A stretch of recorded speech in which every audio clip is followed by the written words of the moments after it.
دوستوں آئیے دیکھتے ہیں ان خطباء کی طرف ذرا کون آ رہا ہے۔ اب لبیب آ رہا ہے، اب خطیب آ رہا ہے، اب عندلیب آ رہا ہے، میرا مقصود میرا مطلوب میکائیل آ رہا ہے، آ رہا ہے، آ رہا ہے، آ رہا ہے۔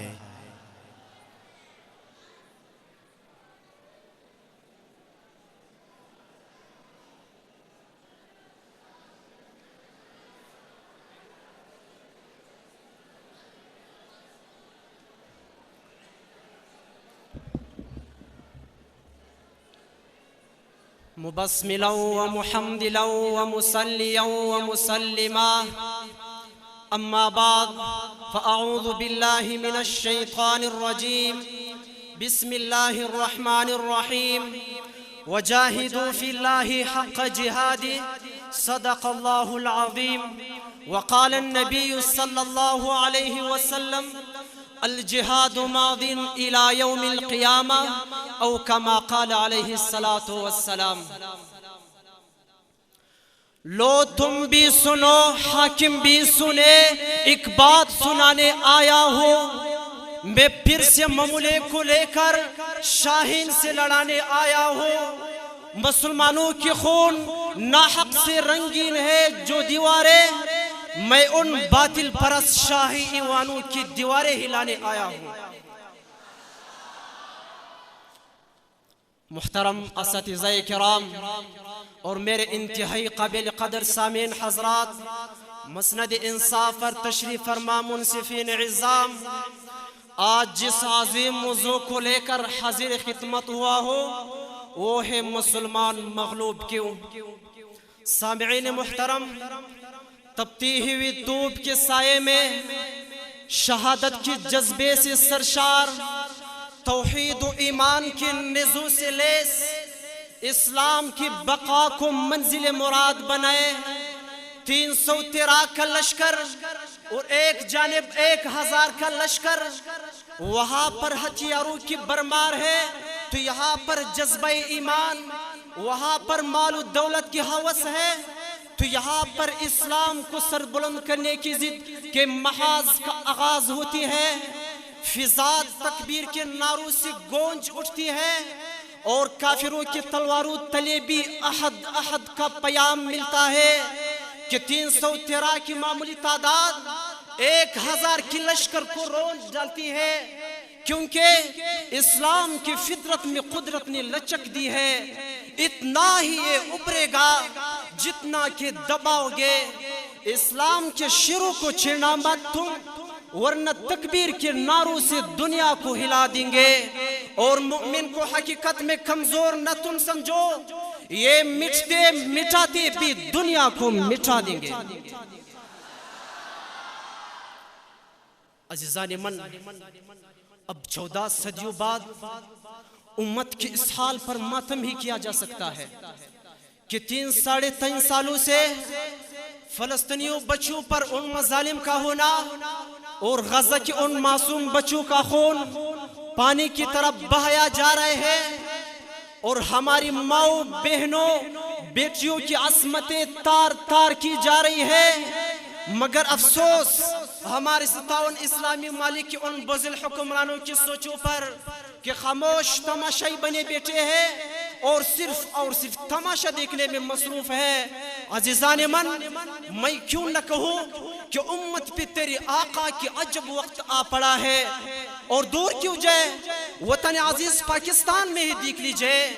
کہ جس کی ایک بیٹی گزشتہ 2 دہائیوں سے ظالم امریکہ کی قید میں ہے، اور ایک بیٹی کو موٹروے پر ان کے معصوم بچوں کے سامنے زیادتی کا نشانہ بنایا جاتا ہے، اور زینب جیسی ننھی کلیوں کو آئے روز موت کی نیند سلایا جا رہے ہیں۔ تو میں کیوں نہ کہوں کہ امت پہ تیری آقا کی عجب وقت آ پڑا ہے۔ پھر دیکھیں وطن عزیز پاکستان کے دارالحکومت اسلام آباد میں بہتے ہوئے خون کو کہ کبھی یہاں پر اعظم طارق، کبھی مسعود رحمان عثمانی، کبھی بلال سعید کا خون بہتا ہے، کبھی یہاں پر مدارس کو نشانہ بنایا جاتا ہے، کبھی مساجد کو نشانہ بنایا جاتا ہے، تمہیں کیوں نہ کہو کہ امت پہ تیرے آقا کی عجب وقت آ پڑا ہے؟ عزیزان من،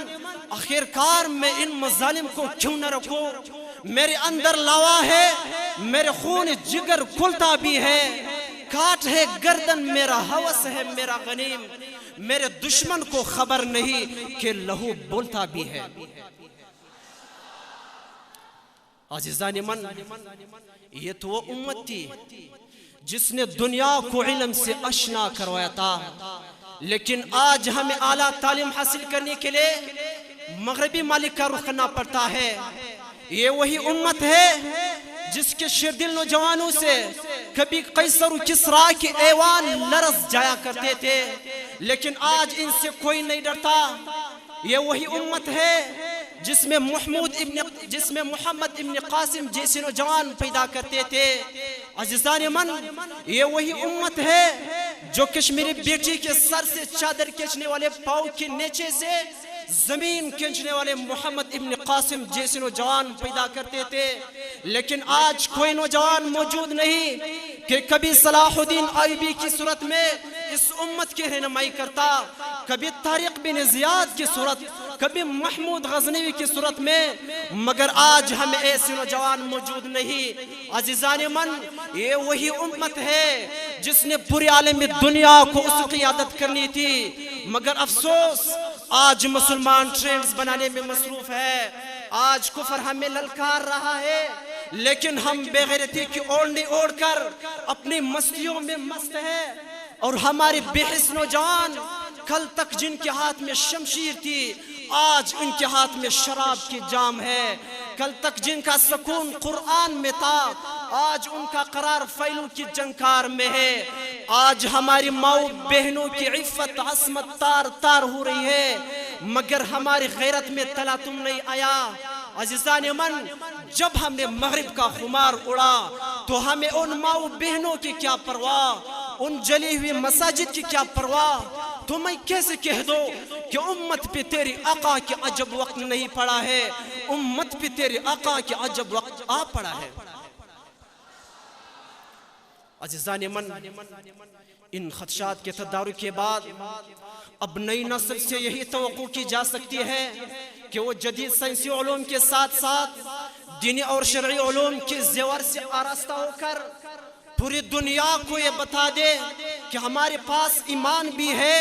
جو نام ہے امن کا، اور ہمارے پاس اسلام بھی ہے جو نام ہے سلامتی کا، اور لا عصبیت فی الاسلام، اسلام میں کوئی عصبت نہیں۔ وَاعْتَصِمُوا بِحَبْلِ اللَّهِ جَمِيعًا وَلَا تَفَرَّقُوا کا جھنڈا بلند کرتے ہوئے، تفریقہ بازی سے بچتے ہوئے، ایک اللہ کی رسی کو تام کر پوری دنیا کے سامنے اسلام کا حقیقی تصور پیش کرے۔ اور مجھے یقین ہے کہ جب اپنا قافل عزم و یقین سے نکلے گا، جہاں سے چاہیں گے رستہ وہی سے نکلے گا۔ اے وطن کی مٹی مجھے اڑیار رگڑنے دے، مجھے یقین ہے کہ چشمہ یہی سے نکلے گا۔ وآخر دعوانا